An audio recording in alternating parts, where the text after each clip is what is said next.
There we go. Oh, damn. Alright. I am alive. I'm live and I'm alive. Let's do it.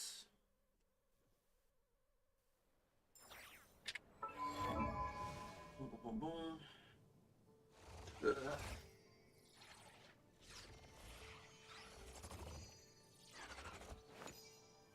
There we go.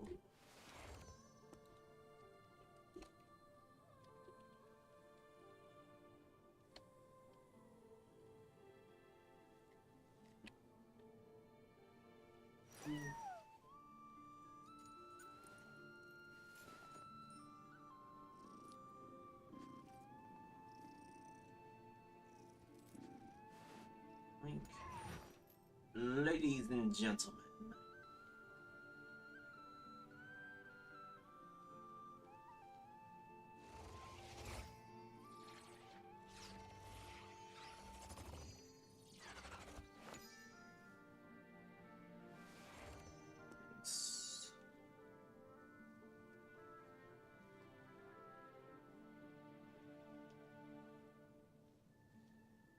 posted. There we go.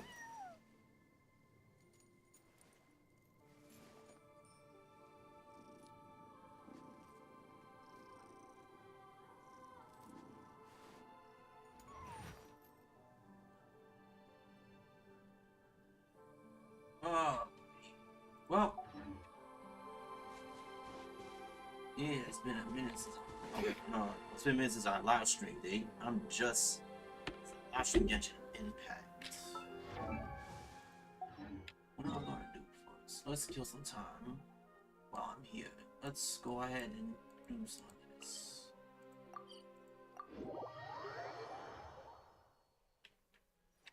Let's switch up. Pop, pop, pop, pop, pop, pop, pop.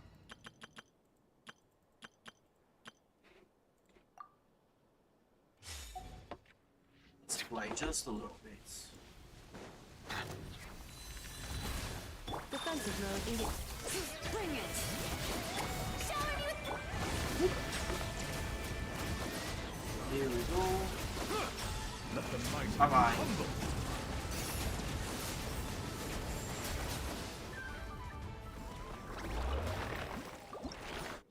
Do that.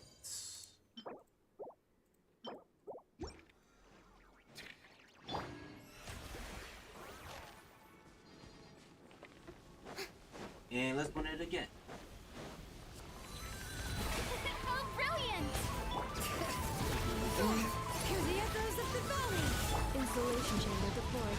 Ultimatum protocol. Bow your head.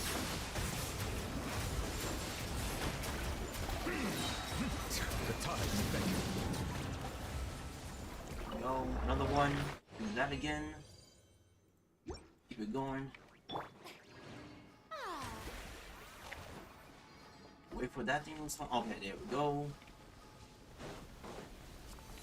The show begins! Bring it!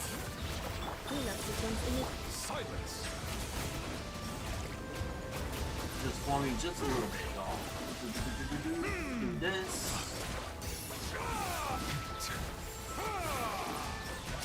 There we go. That's done.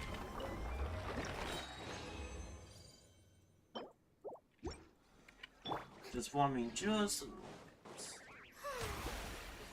bit.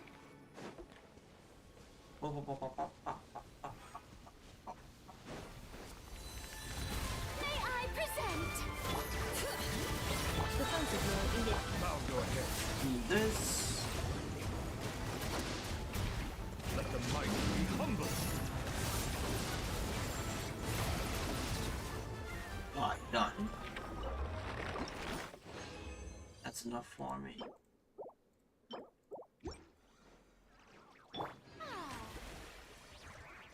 Do this. Use the resin. Done. Give me my primos. That one's done. Gonna head back to head to Leo Way. Well, ladies and gentlemen, welcome back, y'all. I am just playing Genshin today.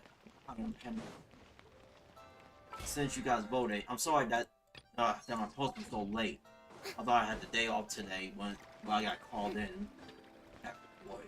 Because I was going to save it for Friday, but apparently not. Thank you for Add Astra. Do that, claim again, and there we go.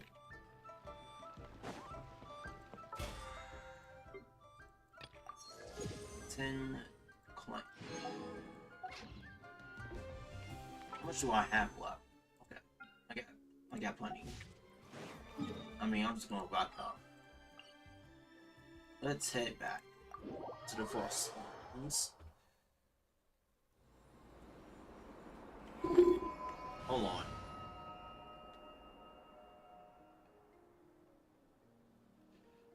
No, I'm not gonna feel like playing today. Well, let's do this thing.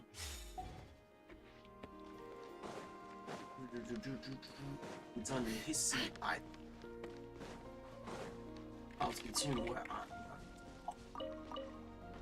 because I was gonna do this off stream, but since it's a new patch, I might as well do it while I'm here.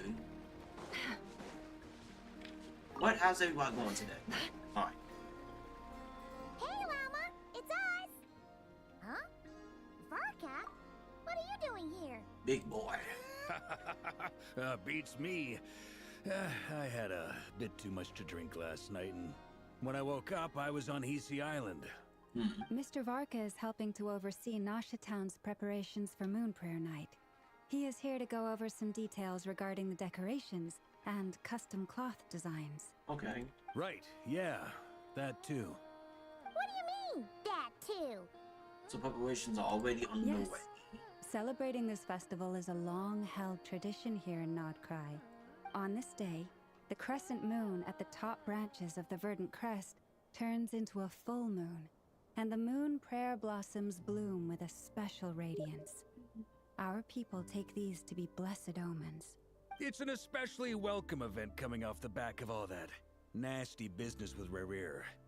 Everyone got put through the ringer recently, and now they're looking to turn their fortunes around. Right. The big shots in town all agree that a big, lively celebration is just what we need to rebuild people's faith in this place. No wonder Catherine said the people weren't so bothered about the religious element. That's right.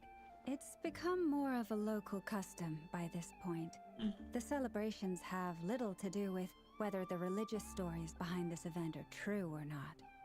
Even the Frost Moon Scions are eagerly awaiting the coming of Moon Prayer Night, despite now knowing that Moon their Prayer past Night. beliefs Okay, so were it's a founded on festival. a falsehood. That's fair. It's a bit like the lantern ride in Liyue. It's a chance for people to enjoy themselves, not debate the existence of the Adepti. Oh, one other thing. We just went to see Columbina. We went ahead and invited her to take part in the festival this time. Hope it's okay. Wait, so... you mean she agreed to it? Yes. Huh. That's quite a surprise.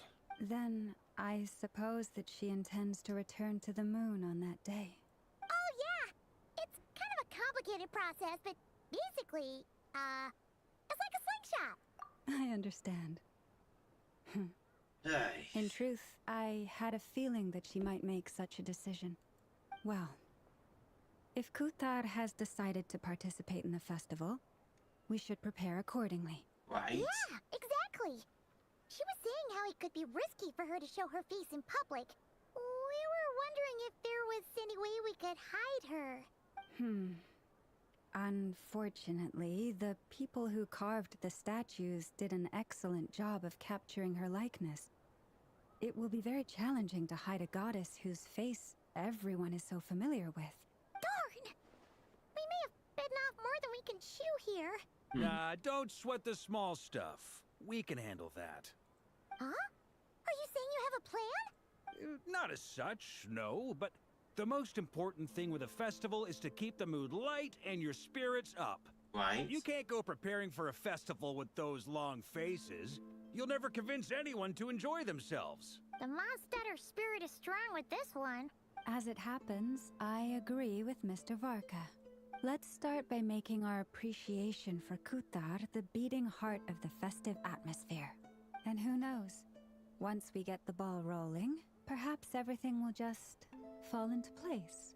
Hey! Did you catch that? Llama said the thing! Or close enough, at least.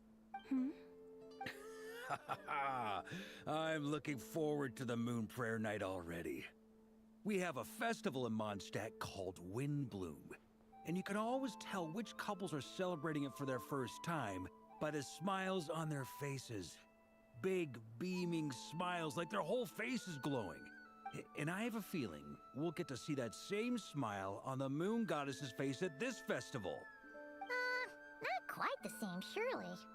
Anyway, But lastly, there's the final key element that brings the festival to life. I'll take care Before of you that. leave, also, I have some further questions about Kutar's decision. Okay. Follow Llama and go around. They already got some stuff prepared, I see. Let me do something first. My boy Nebula at 95. I think it's time for new artifacts for some of my characters. Like, for real. Like, I definitely gotta reshape him. Like, there's a lot of characters I gotta redo.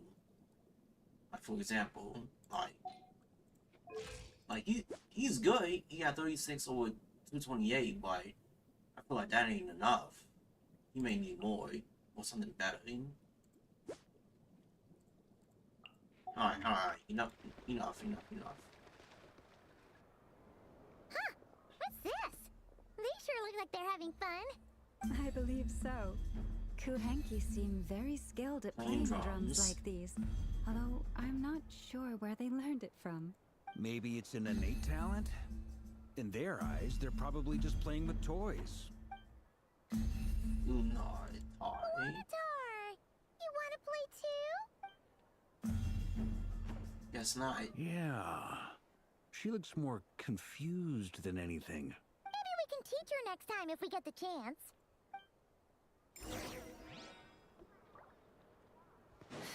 I'll keep following. What are these floaty things? Moon veils. We hang them from buildings in the city during the festival. When you look at the sky through them, it creates a lovely misty effect.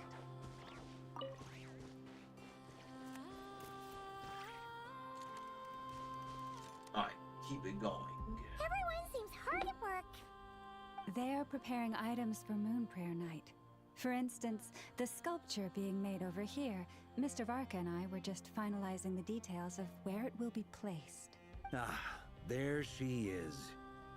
I didn't know the finished article would be so large. Not to worry, though. All the necessary arrangements have been made. Just let me know once it's ready, and I'll get some people to ship it over. You have my thanks. And over here, we are preparing a very traditional confection. Oh, look at all these colors! It looks great! Can Paimon try one? Of course. I have a feeling you'll like it a lot. You bet! Sweets and treats are Paimon's favorite!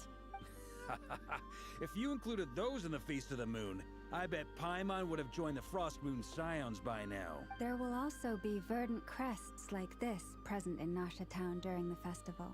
The timing of Moon Prayer Night is not completely set in advance. We make a rough estimate, this is then mainly like observe a chill, the changes in the verdant crests and moon prayer blossoms to guide us. As such, the wait itself is a fun feature of this particular festival.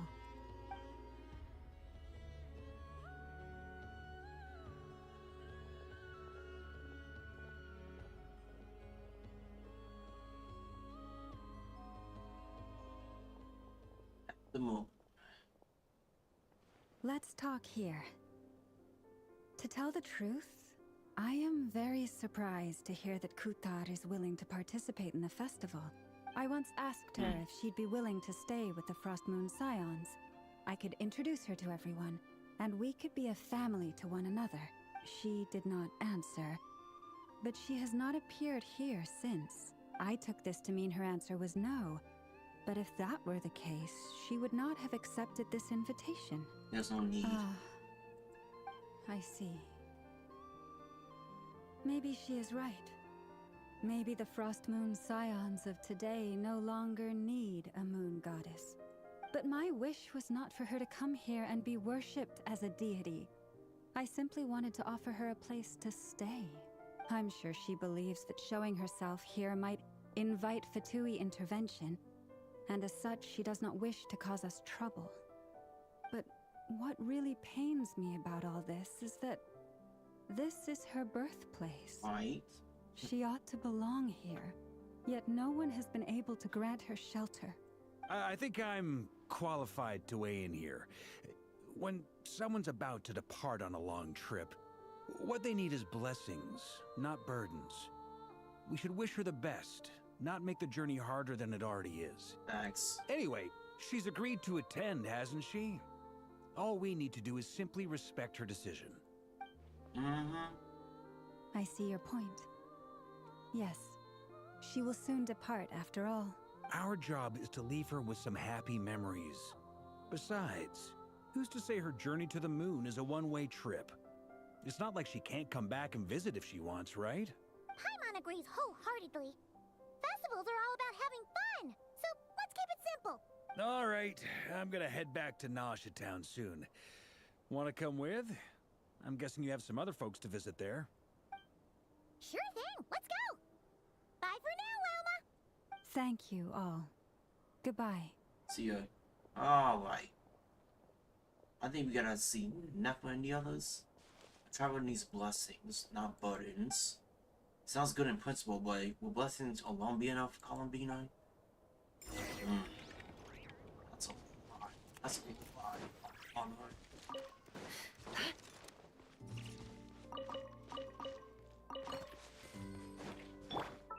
If I cannot ascend, you're holding out? No. I'm gonna have to go back to something else. Alright. Let's just keep moving. Back to Nasha. Teleport. Let's TP. Alright, we're back here. Hey, that ain't right. Hey, over there. It's Durin and Albedo with Flints. What could they be chatting about? The boys. Your guess is as good as mine.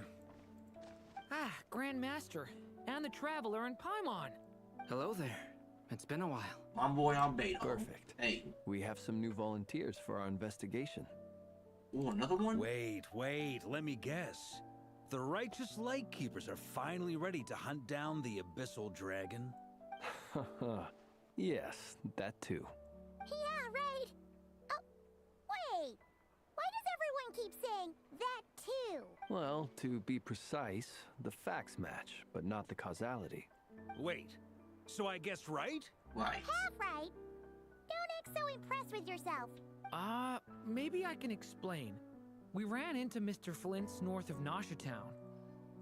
At that time, we just noticed a few abyssal creatures out in the wild, but the strange thing was, I didn't detect any traces of abyssal energy on them at all. On closer inspection, we realized that they were not real monsters, but something akin to reflections in the water, or perhaps a mirage.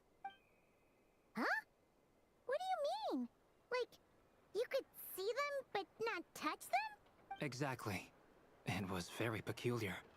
They roared and tried to attack us, but we could not make any physical contact with them.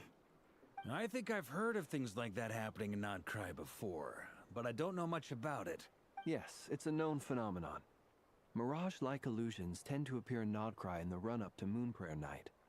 From a distance, they appear quite real. I myself thought that Misters Durin and Albedo were locked in battle with abyssal monsters when I first arrived.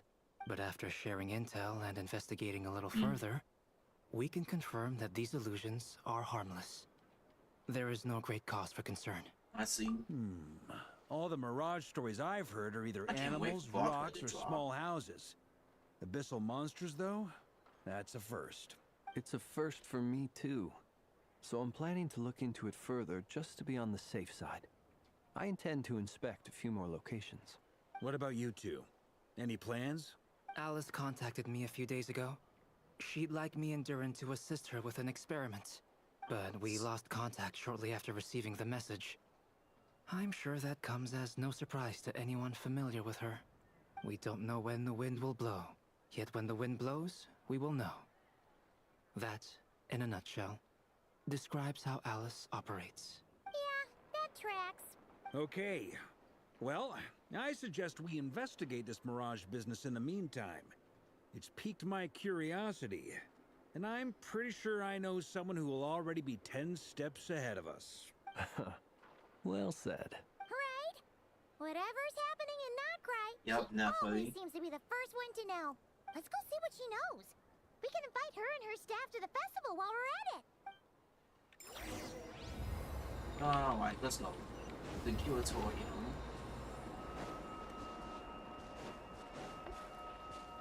You're not going anywhere. Alrighty, let's keep it going.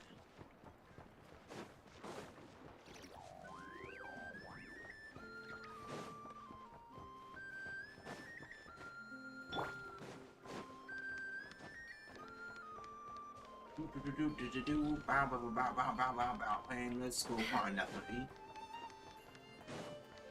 I just wonder what else is going, what else going to happen during this festival. I feel like something's gonna go wrong.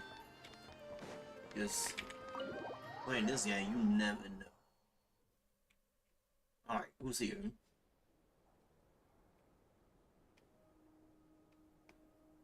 You're right, I have noticed. There's certainly something a little fishy about this situation. Only a little, though. Records indicate that this phenomenon can occur in the days before and following Moon Prayer Night. That said, it has always been a rare sight in the past. The odds of encountering these phantoms are similar to looking up in the night sky, happening to see a shooting star, and managing to make a wish before it disappears. But this time, either everyone's getting lucky, or they're appearing far more frequently than usual. Yehoda's out gathering intel as we speak. In the meantime, let me check off some points of interest. First, the Abyss. The ones we saw seem to be abyssal monsters. Indeed. But we have identified one location where many more of them have made an appearance. And not just monsters, but human phantoms too. Given the scale and nature of the phantoms, it's almost as if someone's last memories are coming to life. Or perhaps the memories of multiple people. Oh. So you mean the phantom monsters are hunting down the phantom humans? Exactly. The phantoms can interact with each other, but we have no means of intervening. In addition, some of the human phantoms would seem to be from the very distant past. This is clear both from the clothing they wear and the stories they tell. They claim to be from Hyperborea, a name which I've heard from Lauma before. If this is true, it means they must be from 6,000 years ago. Did Paimon hear that right? 6,000 years? It sounds like this merits further exploration. That'd be a big help. I'll leave it with you, Albedo. My knowledge of ancient history is non-existent. I used to doze off every time the pre-Knights of Favonius era came up in class. It's quite a miracle that you were able to understand these phantoms' speech, given how long ago they lived. I suppose you're right. But I'll leave the archaeologists to ruminate over that conundrum. As an intelligence broker, my sole interest is in the value of the information I gather, which, in this case, hopefully means earning myself some good favor with our dear Lady Moonchanter. So calculating. Whew, this intel broker logic always catches Paimon by surprise. Sounds to me like we could split the work up. I think the abyssal phenomenon is best left to Albedo, Flints, and me. Agreed. It coincides with my duty as a lightkeeper. For my part, I'd like to understand the abyss better. Even a little knowledge would go a long way. This is certainly a rare opportunity to study the abyss. But even rarer, perhaps, is the chance to make contact with the ancients. The Curatorium will take the lead on investigating the Hyperboreans. We put in the work to learn what we know so far. It seems only fair that we get some quantity of exclusive intel. That just leaves our trusty team of 2 unassigned. Seems like it. Since you became an honorary knight, of course. Oh yeah, by the way, we managed to convince Columbina to come to the Moon Prayer Night celebrations. Would you and Yehoda like to join too? She agreed to that? Huh. Quite an achievement. Never underestimate the traveler, I guess. I'd be happy to join.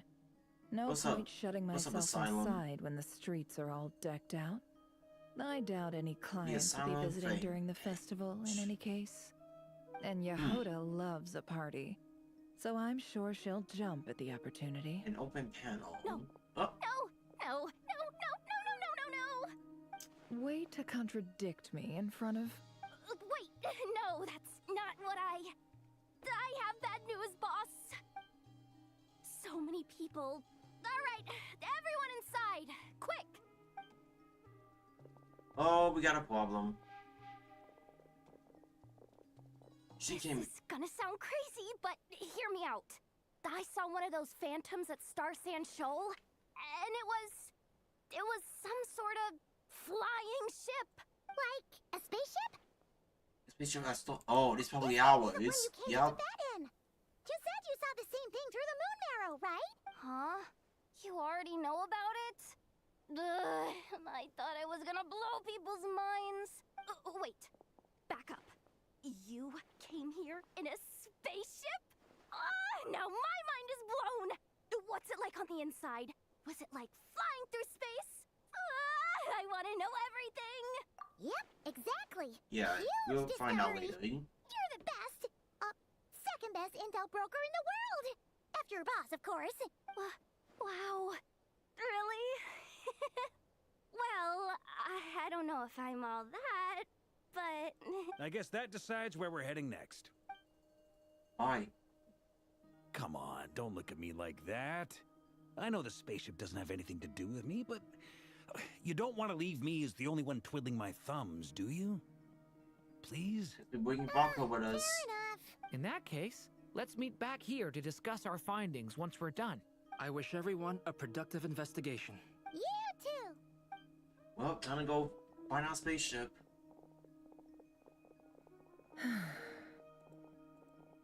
What's up, boss?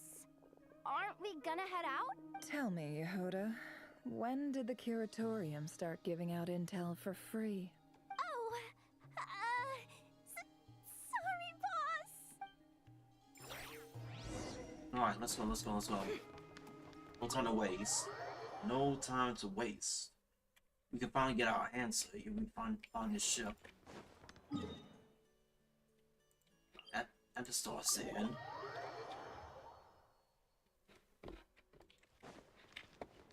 Oh, hello. There it is. No, there's other people here too. Oh boy, here we go.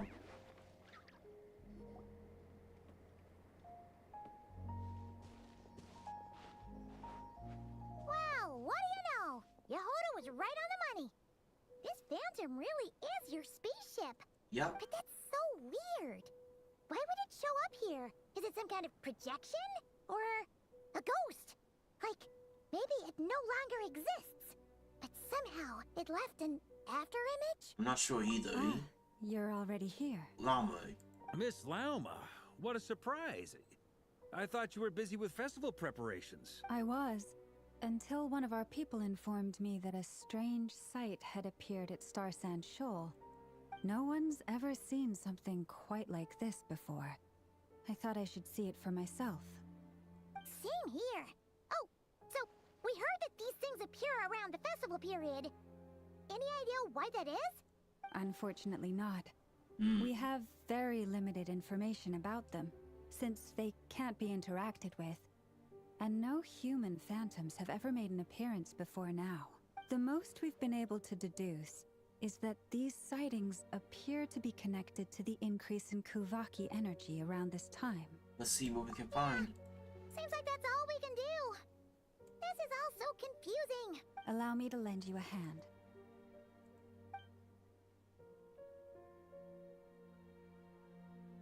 There's people here too.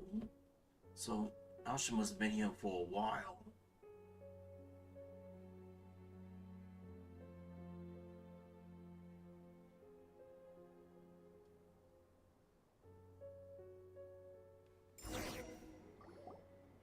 Everyone, Okay. our friend here should be able to provide us with some information. Is that a phantom Rhymehorn deer? Yes, that I've is. heard about how the Frost Moon Scions live in harmony with the animals and can even communicate with them. That's coming in handy now, for sure. Okay. Yes, I understand. Then how about this?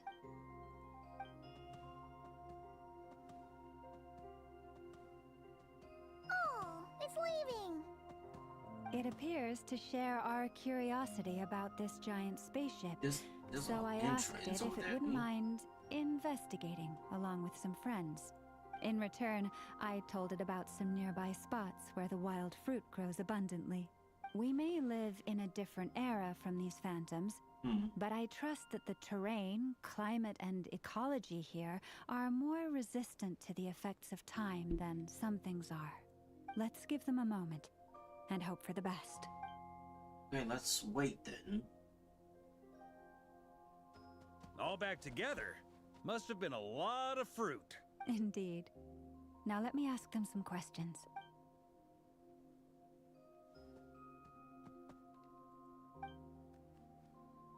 It did find a lot of wild fruit.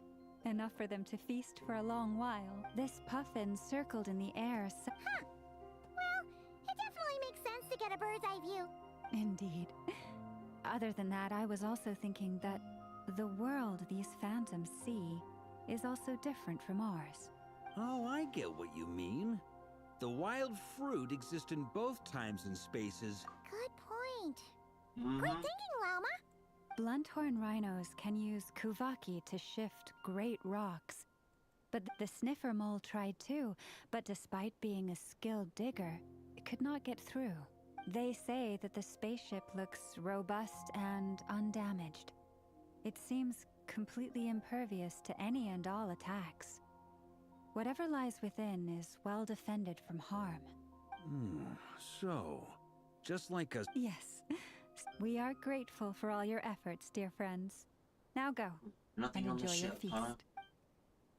Alright then. This is... I've noticed some other human phantoms gathered nearby. Come on, let's go talk to them. Alright.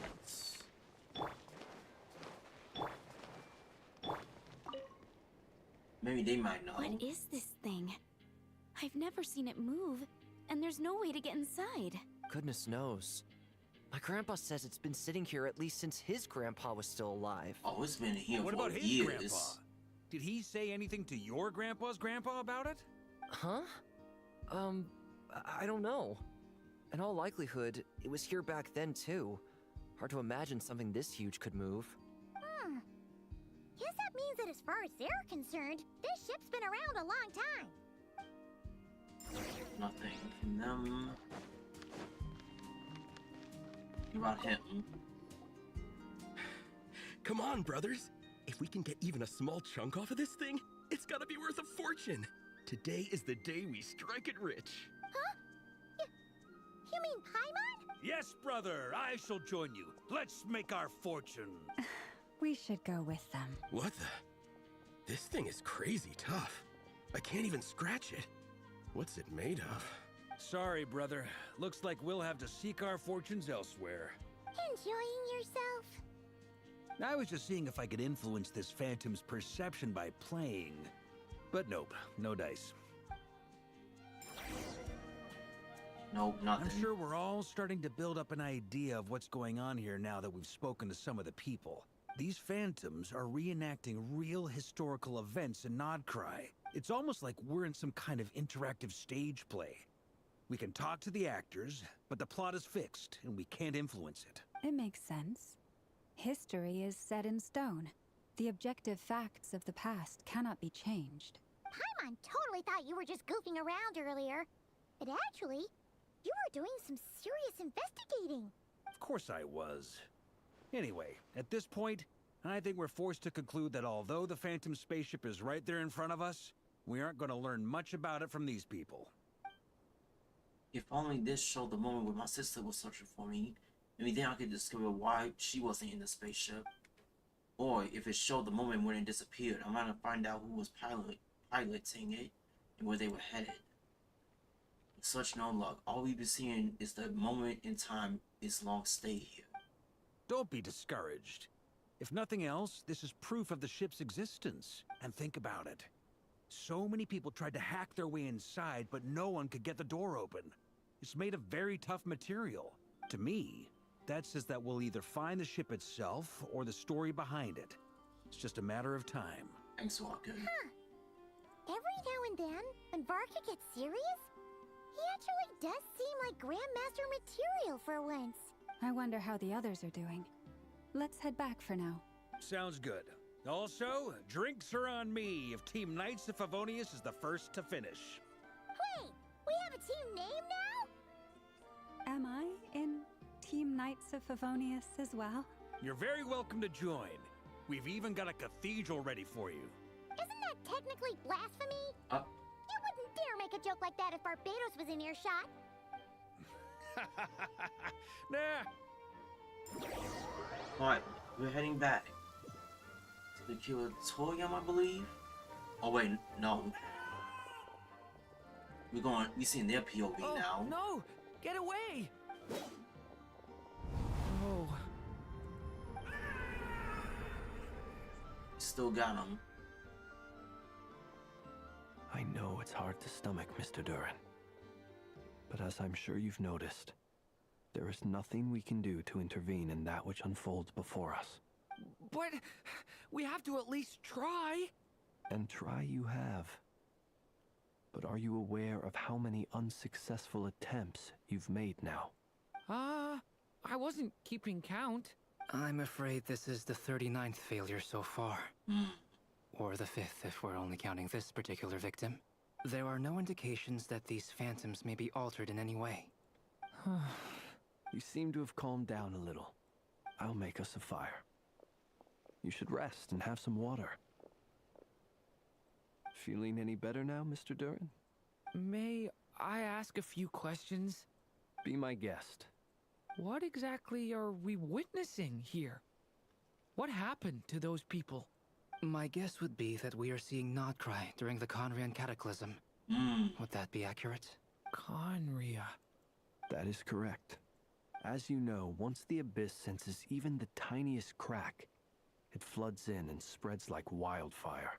There was a time in the distant past when it permeated all of Nodcry, causing immeasurable harm. The people paid a terrible price to heal this land. Then 500 years ago, the whole of Teyvat suffered an abyssal disaster.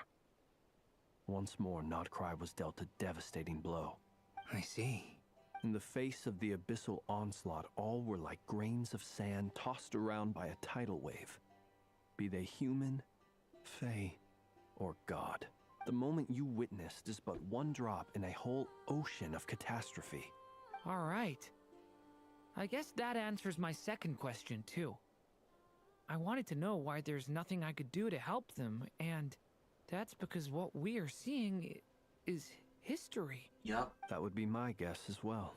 As I understand it, history and fate are not all that dissimilar.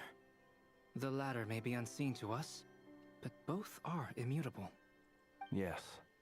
Fate was determined long, long ago. I still have a couple of other questions for you, Mr. Flint's. You mentioned more than one abyssal disaster that has struck this land in the past.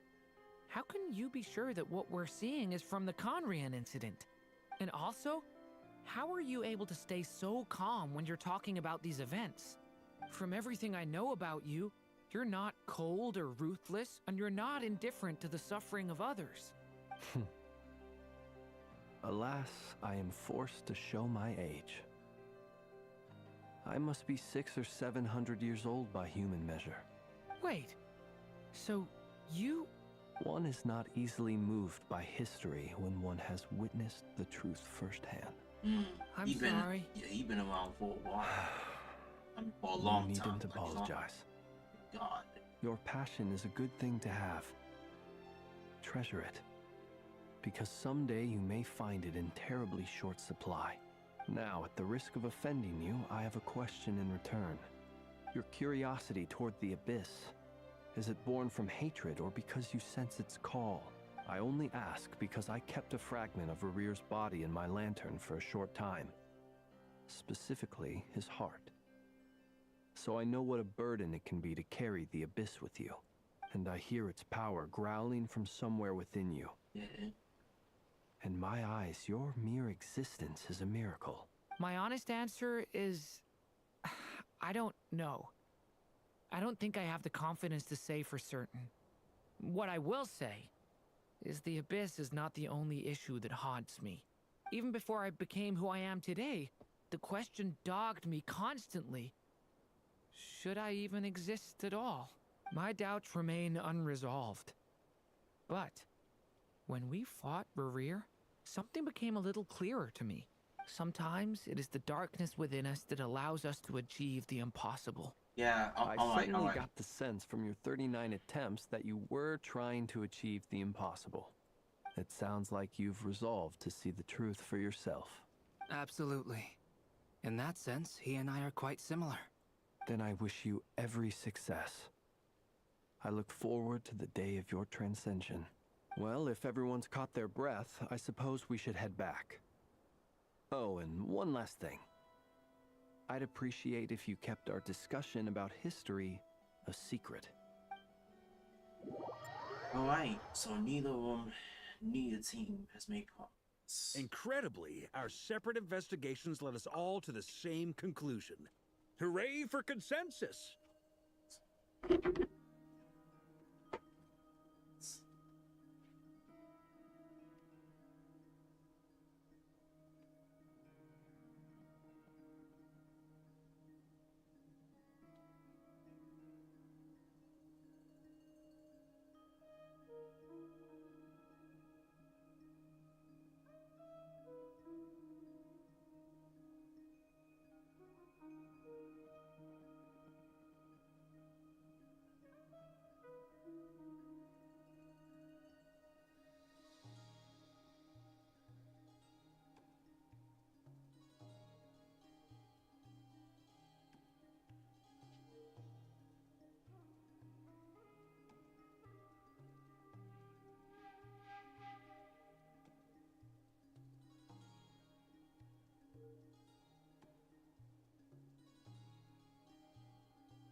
Alright.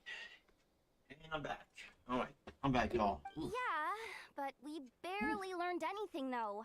I totally thought this would be the mother lode. Talking with the ancients? I mean, come on! But nope. All we got was useless snippets of conversation. And all this stuff about moons and hyperopia. What a load of baloney. Seems like people back then had a few screws loose.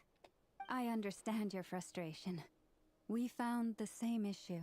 Each phantom only showed a very brief moment in time. There isn't much value to be found in these miscellaneous fragments of a civilization's history, no matter how glorious it may have been. If there's a silver lining, it's that these phantoms are harmless to the present reality. They shouldn't get in the way of the festivities. Paimon agrees. And not just because it's the first thing she understood in this whole conversation. You look disappointed, Nefer. Is something the matter? What do you think? We all worked our tails off, but the only one to gain anything from it was you, Lady Moonjanter. Well, please do share the Hyperborean records with me. I will gladly inscribe them in our people's documents. Oh, duh! Yeah! That was it! Hyperborea! Hyperborea. I'm serious. Only an expert in the Frostmoon Scions and their history can turn these records into valuable research material. The alternative is to let them gather dust on the Curatorium's storage shelves until the pages turn yellow. Nefer, you're wise enough to know that cooperating and sharing the profits is the best course of action here. Well, that goes without saying. Sure, let's do that. Huh? But didn't you say we aren't supposed to give out intel for free? Sorry. Shutting up. Now is not a good time to push Nefer's buttons. Anyway, back to Moon Prayer Night. I'm thinking that we should prepare something a little special, aside from the usual decorations and so on. You mean a parting gift? Can't go wrong with food. Although, does food go bad on the moon? Perhaps a lantern would be a better choice. It might be dark up there. It could prove difficult to light a lantern on the moon. Magical stones might serve that purpose better. What about a clockwork mecha model from Fontaine? I've got a whole bunch at home. I use them for fighting practice in my free time. None of these sound like things she would be even remotely interested in. But we don't interact with her enough to know what she likes. Yeah. It would really save us the guesswork if someone could find out what she's into. Wait, what the? Traveler? They're all looking at you. Not a chance to ask her. Great! Haha, problem solved. Now, I need to stop by Dory. Then let's leave it there for now. We all have our own business to attend to. Traveler, if you find out what Kutar likes, let us know right away. Gotcha. Gonna see Columbina again. We might have to go and talk to Sandrone. Is something the matter? That's Mom. You seem a little down. I'm fine. It's just... I'm still feeling a little rattled after witnessing the horrors of the Abyss. But it's okay. This is something I have to work through. I'll be all right. Thanks for your concern. Well, don't put too much pressure on yourself. If you ever feel like something's wrong, physically or mentally, we're here to talk. Come on. Stop treating me like a kid.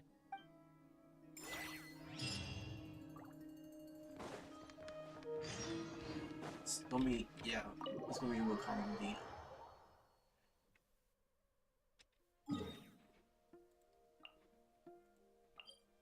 Teleports. Let's go see if she's here.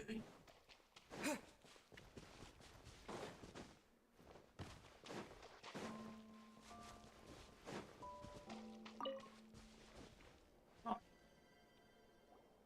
Columbina, we're back! Huh? She's not here. can't sense her at all. Weren't there a few Kuhenki here last time, too? Where did they all go? Maybe she took them all for walks. Walkies? For Kuhenki? You're not pets, you know. Oh, well. Looks like we just came at a bad time. Let's try again tomorrow. There's still a few days until Moon Prayer Night, so we're in no rush. Besides, she needs time to rest anyway. Yeah, point, let's go.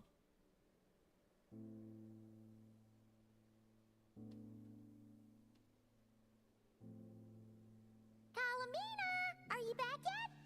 Oh, how strange. Looks like she still isn't here. This is a bit odd. Right? It's not like her to spend so much time outside. Especially since she's worried about attracting unwanted attention. Right, look at this. She hasn't been back all day. What about Luanatar? Luanatar, you there? Odd. Hey! Do you know where Columbina went? Sorry, didn't understand. But if you know where she is, could you take us to her? Sounds like I don't know either. Yeah, that's even stranger. Oh, look, the flowers. What about them? Oh, that's not good news. They change color when Columbina gets weaker, right? And they look super pale right now. We gotta find Llama. Good idea. She might know what's happening.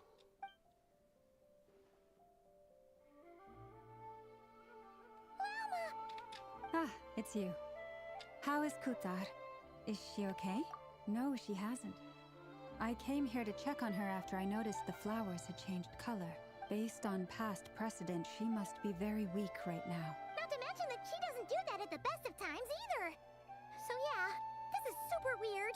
You haven't pushed the Super Moon Hall lately? No. Very few people are in the know about Kutar's whereabouts.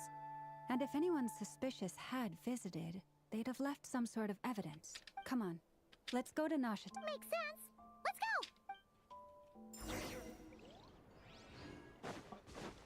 It's not in town.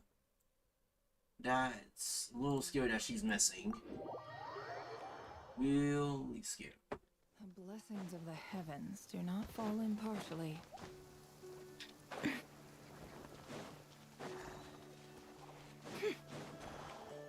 That's the one. Wait a moment. Is it just Paimon, or is this stall kind of suspicious? It's never been here before, right? No, I don't recognize it. Alas, your free and easy adventure time is over. Now, prepare to face the final boss of Nod Cry. Is that Alice? Whoa! Where'd that voice come from? Not sure, but it's definitely hostile. No, no, no, not that way. The final boss is right here. The sniffer mole? That's the final boss? Surely not. Also, Okay, the jig is up. I'll stop teasing you. Turn around. I'm right behind you. It seems I've managed Alice. to leave quite an indelible impression, even though you've never seen my face.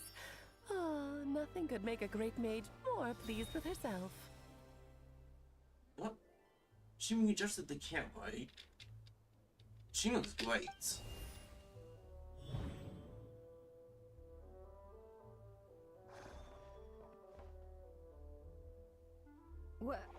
What is going on? I've heard that all the big shots in Teyvat have long, wordy titles that stun people speechless when they make their entrance. Unfortunately, none of them are affiliated with the Hexen Circle, and we ourselves keep a very low profile. The notorious name-dropping doesn't quite work for us. Still, I, for one, think I'm really quite amazing. So that didn't stop me from coming up with a title anyway. Alice? It's really you this time? Not a lantern or a Dodoko, but Alice in the flesh? Oh, that's right. So, what do you think? How does it feel to finally meet me? You look like... Wait. Oh, that's the first thing you thought. A little surprising, but that actually makes me very happy. Because that means that when Klee grows up, she'll be just as stunningly beautiful as her mother. So she's a friend of yours? Yes. Kind of. This is actually the first time we've seen her in person. I see. Madam Mage, that was, quite a powerful entrance. I certainly won't be forgetting it anytime soon. It's okay, Lauma, don't force it. Paimon will do the honors. This is Alice from the Hexen Circle. She's a friend of ours. And of Arcus, too. She helped us a lot in the past. That's right. She's a good person, just kinda unpredictable. Well, what is the human heart if not unpredictable? Hmm? If we could not do as we please, how would we differ from machines? I am Lauma, Moon Chanter of the Frost Moon Scions. It is a pleasure to meet you. Oh, I know. Before you got here, I spent a good, 15 minutes getting up to speed on Nodcry's present situation. In other words, I've read the whole in the last episode part, so we can skip the pleasantries. Fair enough. Well, Miss Alice, I can already tell that you have quite a unique personality. He'll get used to it. Paimon sure is. So anyway, what are you doing in Nodcry, Alice? Right. Oh, I thought I told you already. This time, I'm the final boss. And what a formidable foe I shall be. Powerful, confident, decisive, and good luck finding my weak spot. You will never succeed. I want to send a phone request to Jean. Put you in solitaire. Oh, drat. My one weakness, and you found it in an instant. Fate has been dealt a devastating blow. Thus falls the great Dodo King. Why are you playing along with this nonsense? For funsies, of course. What's wrong, Paimon? Are you disappointed in me? Am I a gigantic letdown? No, it's just... You seem like a busy lady. And this is the one time you've shown up in person. Paimon figured it would be for something more high stakes than just goofing around. You're quite right. I'm here in Nodcry because something big happened. Something big enough it caught the attention of the Hexen Circle. It concerns the 3 moons, Tevat's borders, and of course, the moon goddess you are currently searching for. You know what she is? Kind of. Why don't we discuss this over a pot of tea? My main reason for coming on this trip to Tevat was, of course, to have some fun. But I do technically have a job to do as well. Namely, maintaining the stability of Tevat's borders.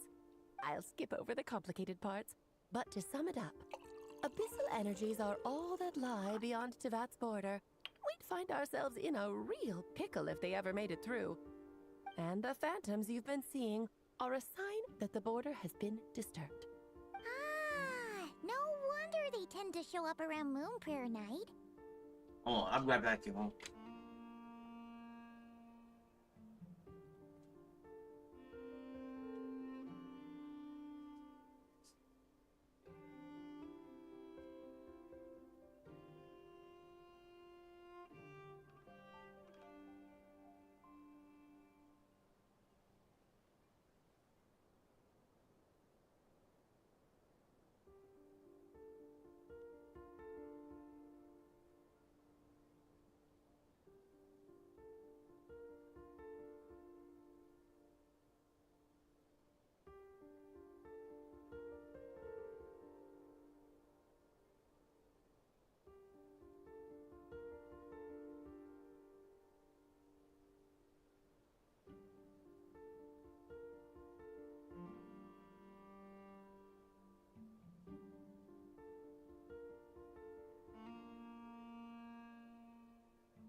Alright, and I'm back.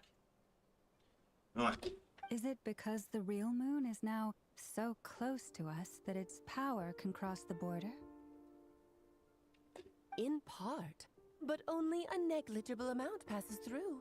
Just enough to influence the verdant crests and so on. And as you've noticed, there has been an unprecedented number of phantoms appearing this year. The influence of the moon beyond the border cannot explain this. No. There is another far greater factor at play. The trilunar syzygy. A trilunar syzygy. Eons ago, before the heavenly principles came to Devat, it was the then 3 moon goddesses who controlled the laws of this world. Oh, that's exactly it! The 3 goddesses split these powers amongst themselves, promising never to consolidate them into one singular body. This was meant to keep the world stable. But, fast-forwarding to the present, the eternal moon's marrow is with you, while the iridescent moon's marrow, which should never have appeared in this world, has been retrieved. Add that to the presence of a moon goddess in the flesh and... the power of all 3 moons is gathered here in Notcry. There hasn't been an event like this since the War of Funerary Flame. And it's having a noticeable effect on Tevat's borders. Why are you so concerned? Because I wish to give my darling daughter a peaceful, sunny environment to grow up in. Is that a good enough reason? Kinda sounds like you're dodging the question, but it does make sense. Well, that's one reason anyway, and the most important one. The others are a little complicated to explain. For instance, cleaning up after dearest Miss R. Albedo could tell you more about that if you're curious. But right now, I have a more important question to ask you. Why are you collecting the moon marrows? Bambino wants to return home. I see. Nicole told me about that legend once. Nicole? You mean Mage Anne? Oh, so you remember. You heard her voice in Fontaine. Yes, of course. That was a story about fate, her area of expertise. But back to the story of our dear moon goddess. I'm afraid her intended method of returning to the moon is unlikely to work anymore. What does that mean? She may be missing, but she hasn't gone anywhere. She has disappeared. I'm gonna go to the damsel who lived. Oh, now we're going to her POV. My body is so heavy. Wait, no. It's my mind that's heavy. My arms and legs are as light as a feather. What's happening to me? I feel drowsy, like I've been asleep for too long. Is it daytime or nighttime? Is the moon out? I think I'll go for a walk. She went out to walk.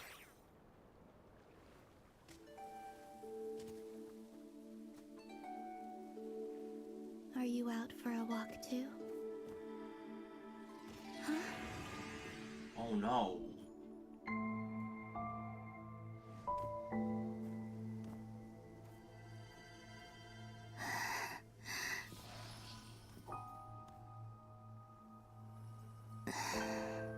The day has come at last. Oh. The moon.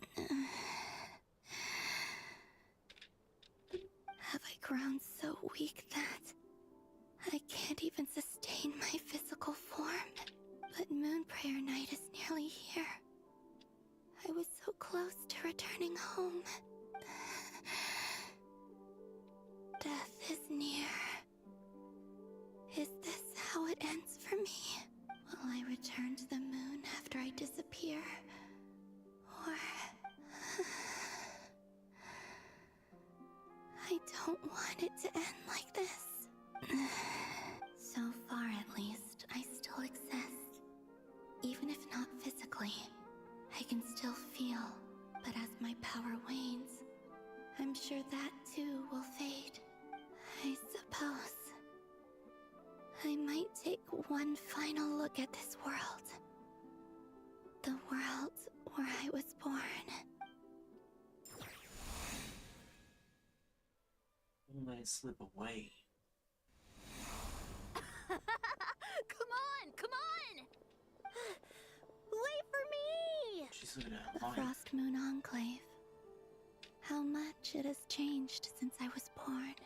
These decorations, they're so heavy. It's times like this when you kind of wish men could be priestesses and acolytes. How fascinating. I've never had the chance to be privy to people's private lives in this way. In the past, people would get so solemn and serious the moment I showed my face. Like they were frozen stiff. Karina, Lametti, it's time to eat. Coming. I want to watch them a little longer. Scolding for slow night. Enclave.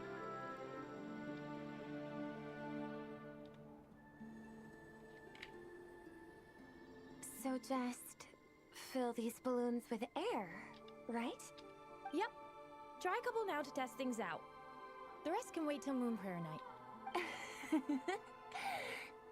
Think fast. Rita! Teasing an acolyte of the Frost Moon Scions? Surely that's a punishable offense. Take this! Huh? Alright, enough horsing around. Lady Lauma gave us a task. We should get back to it. The task is just to check that the balloons don't leak, right? Doesn't matter if we fill them with air or water. Okay, you got me there. And you got me there. But still, we can't use all the balloons before the festival even starts. We won't use all of them. And as long as Lady Lauma's trusted acolyte doesn't snitch, this can stay as a little secret between friends. A couple more can't do any harm, right? Oh, you menace. Then, think fast!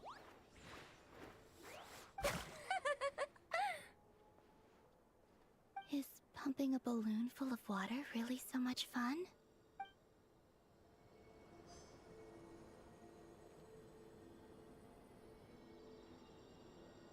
Jeez.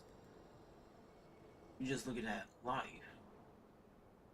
But they don't even know they can't even feel her presence. I'm sure you're both tired from playing all day. Come on, eat up. A plain, humble meal. That has always been the way of the Frost Moon Scions. Huh? How come Lametti got a midsummer berry dessert? Oh, I always get Lockaberry. I don't mind sharing. You can have a bite of mine if I get to have a bite of yours. They're sharing food? I've never shared food with anyone before. Even at the Harbinger tea parties, everyone just ate off their own plate. And when I couldn't finish my food offerings from the Frost Moon Scions, they'd leave the leftovers out under the moonlight for the animals to claim. Hey! That was 2 bites! Oh, then you can have another bite of mine. Oh, you too. Oh, don't fret now. Here, have some of Granny's too. So this is what it means to be family.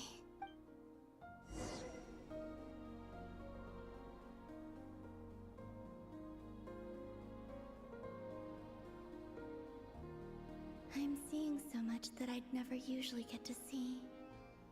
They'd never act like this when I was around. It's good to see it like this. It's nice, being able to just watch people in peace in these final moments. What a rare opportunity. I think I'll go take a look around Nasha Town, too. Maybe the Traveler will be there.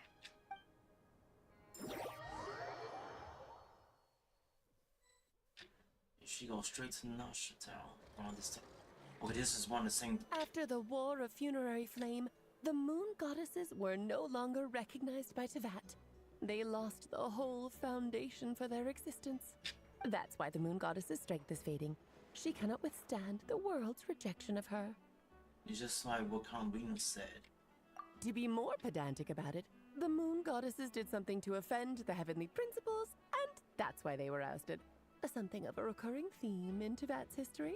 Theoretically, speaking so candidly should put me in their crosshairs too, but they can't tell me what to do.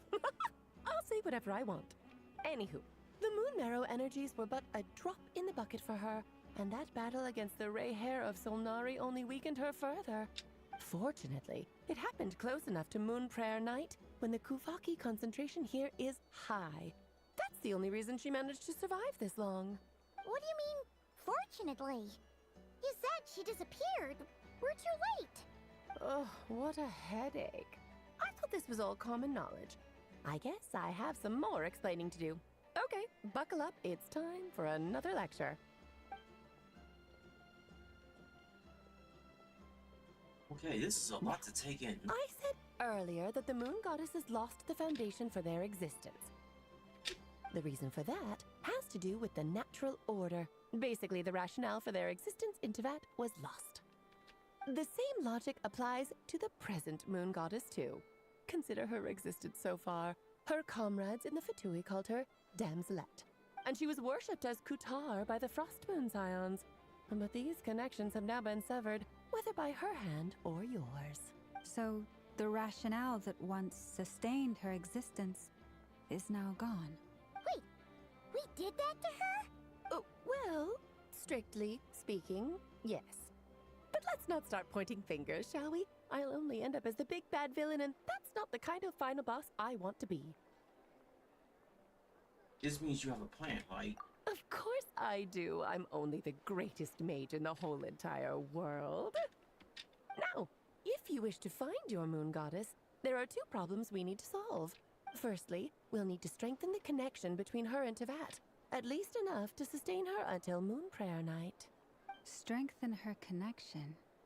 But does that mean I'll have to rally all the Frost Moon faithful behind this? I'm afraid a bygone faith and a former home won't be of any help to her now. Do you know her name? Her name? Oh, yes. Names are very important things. A name is a fundamental concept that anchors one's entire existence. That's the ones where she didn't know. Then your first job is to find it. As a moon goddess, I'm sure she must have a name she identifies with.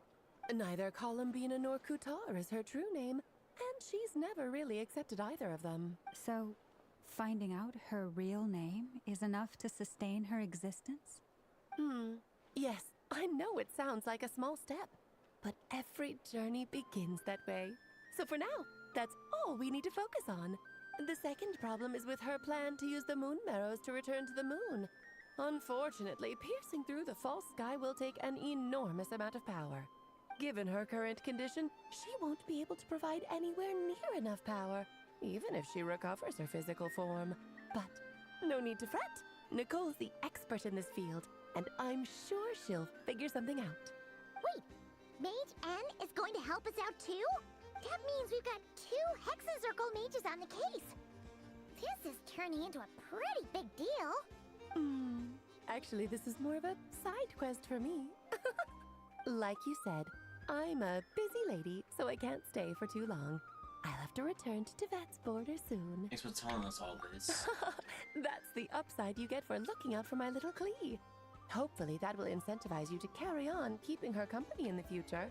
Anyway, jokes aside, you'd better get moving. It will take quite a miracle for the moon goddess's consciousness to hold out till Moon Prayer Night.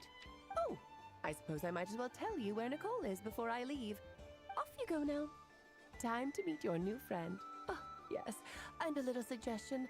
Don't forget to mind your heads. What? I wonder how Durian's doing. I should really go see him before I head back. You really are super busy. I most certainly am. There's so many children I have to keep tabs on just in Mondstadt. Durin, Albedo, Venti, Varka. There were some unexpected names in there. Klee didn't make the list, huh? Of course not.